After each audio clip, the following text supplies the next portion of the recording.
खुलुमबाय बेयो बड'लेण्ड इंखं टेलिभिजन दिनै 22 सेप्तेम्बर 2022 बृहस्पतिबारखालि सानसेनि बरादखौ नोंथांमोननि खाथियाव लाबोदों आं सदानन्द दैमारिया।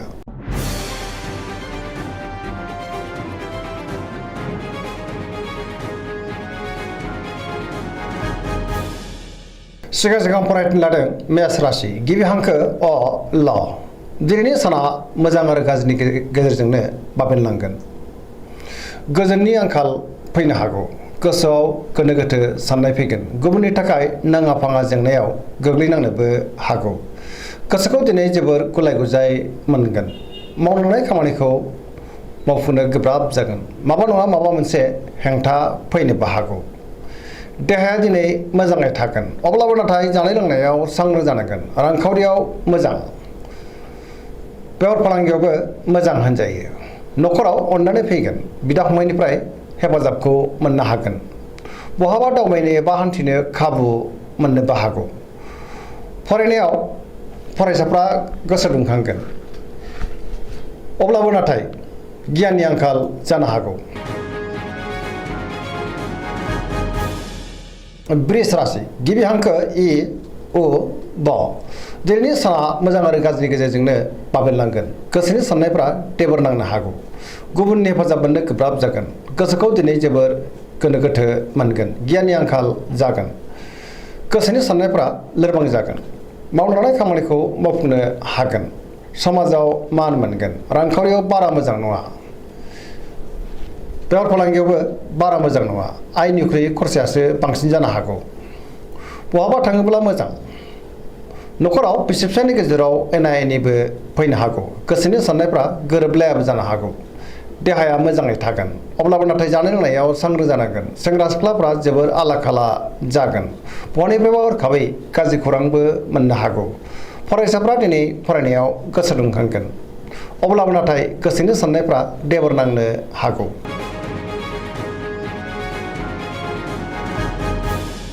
मिथुन राशि गिबि हांखो ख स दिनैनि साना जोबोर मोजां, पजिटिभ एनार्जिनि गोहोम गोग्लैगोन। गोसोखौ दिनै जोबोर गोजोननाय मोनगोन, मावनो लानाय खामानिखौ थि समावनो आरो गोरलैयैनो मावफुंनोबो हागोन। देहाया मोजाङै थागोन, रांखावरियाव जोबोर मोजां, आयाबो बांगोन। बेफार फालांगियाव जोबोर मोजां होनजायो, गुबुननि थाखाय गोबां मोजां खामानि मावनानै होनोबो हागोन।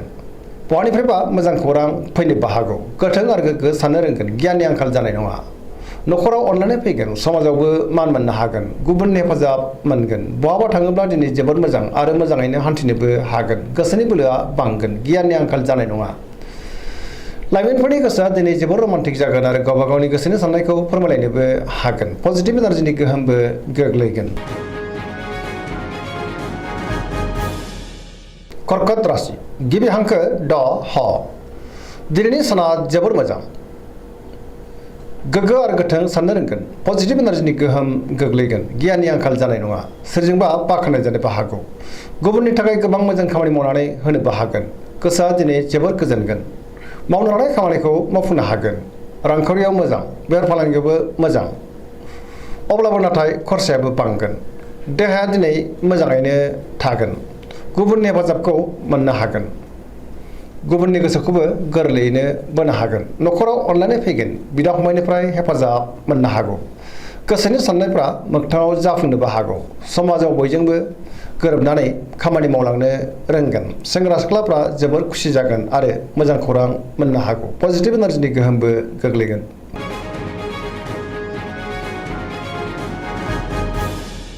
सिंह राशि गिबि हांखो म ट दिनैनि साना मोजां आरो गाज्रिनि गेजेरजों बाबेनलांगोन।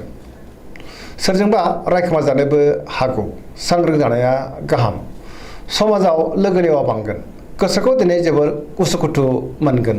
सोरबा गोजाम लोगोजों बहाबा लोगो मोनज्लायनो हागौ। मावनो लानाय खामानिखौ मावफुंनो हागोन। लाइमोनफ्रा जोबोर रमान्टिक जागोन आरो गावबा गावनि गोसोनि साननायखौ फोरमायलायनोबो हागोन। रांखावरियाव मोजां, आयाबो बांगोन, बेफार फालांगियावबो मोजां होनजायो। न'खराव गोनो गोथो जानो हागौ, गोसोनि साननायफ्रा गोरोबलायाबो जानो हागौ। सोरबा आंगोआ लोमजानोबो हागौ। सेंग्रा सिख्लाफ्रा बहानिफ्रायबा मोजां खौरां मोननोबो हागौ फरायसाफ्रा दिनै फरायनायाव गोसो दुंखांगोन आरो मोजां फिथाइ मोनगोन।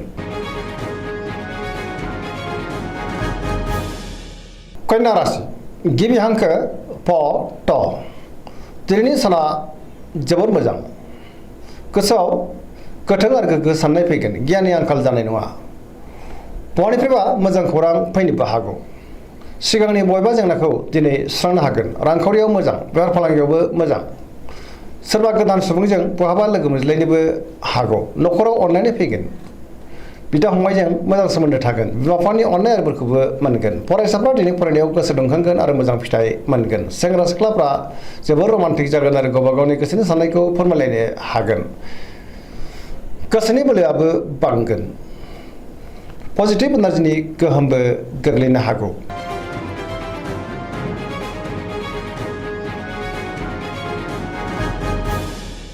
तुला राशि गिबि हांखो र ट दिनैनि साना जोबोर मोजां बहाबा दावबायनो एबा हान्थिनो खाबु मोननोबो हागोन सिगांनि बबेबा आद्रा खामानिखौबो दिनै मावफुंनो हागोन गोसोखौ दिनै जोबोर गोजोननाय मोनगोन गोसोनि बोलोआ बांगोन गावनि गोसोनि साननायखौ गुबुननो फोरमायनोबो हागोन गोसोनि साननायफ्रा जाफुंनो हागौ मावनो लानाय खामानिखौ थि समावनो मावफुंनो हानानै गोसोआ दिनै बांसिन गोजोनगोन रांखावरियाव मोजां बेफार फालांगियावबो मोजां न'खराव बिसि फिसायनि गेजेराव अनलायनाय फैगोन बिदा फंबायनिफ्राय थोजासे हेफाजाबबो मोननो हागौ समाजाव मान मोनगोन बेफार फालांगियाव जोबोर मोजां मुलाम्फा जागोन फरायसाफ्रा दिनै फरायनायाव गोसो दुंखांगोन आरो मोजां फिथाइ मोननो हागोन लाइमोनफ्रा बहानिफ्रायबा मोजां खौरां मोननो हागौ गोसोनि साननायफ्रा मोगथाङाव जाफुंनोबो हागौ।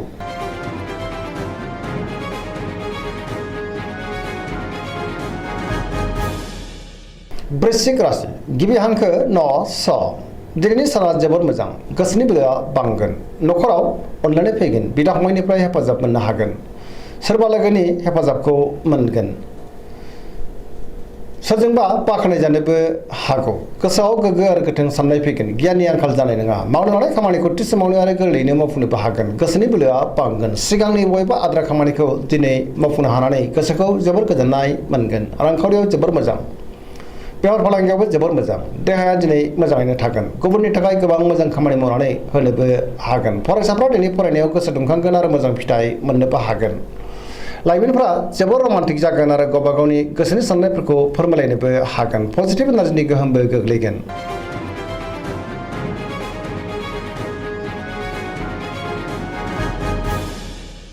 धनु राशि गिबि हांखो ध फ भ दिनैनि साना जोबोर मोजां गोसोखौ जोबोर गोजोननाय मोनगोन गोसोनि साननाया जाफुंगोन गुबुननि थाखाय गोबां मोजां खामानि मावनानै होनोबो हागोन गोसोआव पजिटिभ साननाय फैगोन गोथों आरो गोग्गो साननो रोंगोन पजिटिभ एनार्जिनि गोहोम गोग्लैगोन सोरजोंबा बाख्नाय जानोबो हागौ धोरोमारि बिथिङाव दिनै गोसो दुंखांगोन मावनो लानाय खामानिखौ थि समावनो आरो गोरलैयैनो मावफुंनोबो हागोन रांखावरियाव मोजां अब्लाबो नाथाय खरसायाबो बांगोन बेफार फालांगियाव मोजां देहाया दिनै मोजाङैनो थागोन अब्लाबो नाथाय जानाय लोंनायाव सांग्रां जानांगोन न'खराव अननानै फैगोन बिमा बिफानिफ्राय थोजासे हेफाजाब मोननो हागोन लाइमोनफ्रा जोबोर रमान्टिक जागोन आरो गावबा गावनि गोसोनि साननायफोरखौ फोरमायलायनोबो हागोन फरायसाफ्रा दिनै फरायनायाव गोसो दुंखांगोन आरो मोजां फिथाइ मोननोबो हागोन।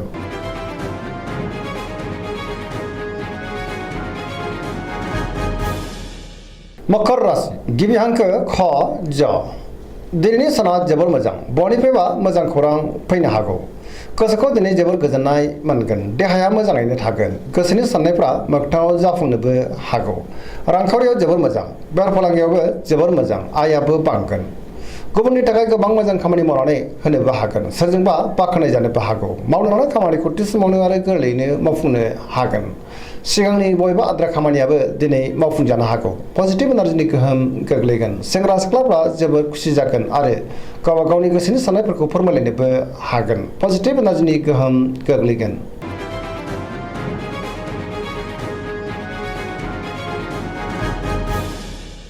कुम्भ राशि गिबि हांखो ग स दिनैनि साना जोबोर मोजां गोसोनि बोलोआ बांगोन गोसोखौ दिनै जोबोर गोजोननाय मोनगोन मावनो लानाय खामानिखौ थि समावनो आरो गोरलैयैनो मावफुंनोबो हागोन बहानिफ्रायबा हरखाबै मोजां खौरां फैनोबो हागौ समाजाव दिनै गोबां मान मोनगोन रांखावरियाव जोबोर मोजां गोबां धोन आरजिनो हागोन बेफार फालांगियावबो जोबोर मोजां होनजायो।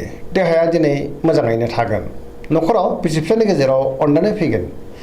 गोसोनि साननायफोरखौ दिनै फोरमायलायनोबो हागोन। सेंग्रा सिख्लाफ्रा जोबोर खुसि जागोन आरो गावबा गावनि गोसोनि साननायफोरखौ फोरमायलायनो हागोन। बहानिफ्रायबा मोजां खौरां फैनोबो हागौ।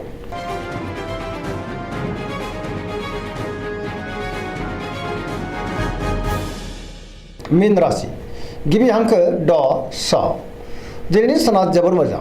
जेरावबो गोसो दुंखांगोन। गोबां मोजां खाबु फैनोबो हागौ। गुबुनजों गोरोबनानै खामानि मावनो रोंगोन। गोसोखौ दिनै जोबोर गोजोननाय मोनगोन। गोसोनि बोलोआ बांगोन। गावनि गोसोनि साननायखौ दिनै गुबुननो फोरमायनोबो हागोन। देहाया मोजाङै थागोन। रांखावरियाव मोजां। बेफार फालांगियावबो मोजां। न'खराव अनलायनाय फैगोन। सेंग्रा सिख्लाफ्रा जोबोर खुसि जागोन आरो गावबा गावनि गोसोनि साननायखौ फोरमायलायनो हागोन। पजिटिभ एनार्जिनि गोहोमबो गोग्लैनो हागौ। दिनैनि राशि फरायनाया एसेनोसै। जोबनायाव बेखौनो खावलायो जाहाथे नोंथांमोना सानफ्रोमबो जोंनि बे बड'लेण्ड इंखं टेलिभिजनखौ नायबाय थायो आरो साबस्क्राइब खालामो, लोगोसे लाइक खालामो आरो शेयार खालामो। एसेनोसै, गोजोन्थों।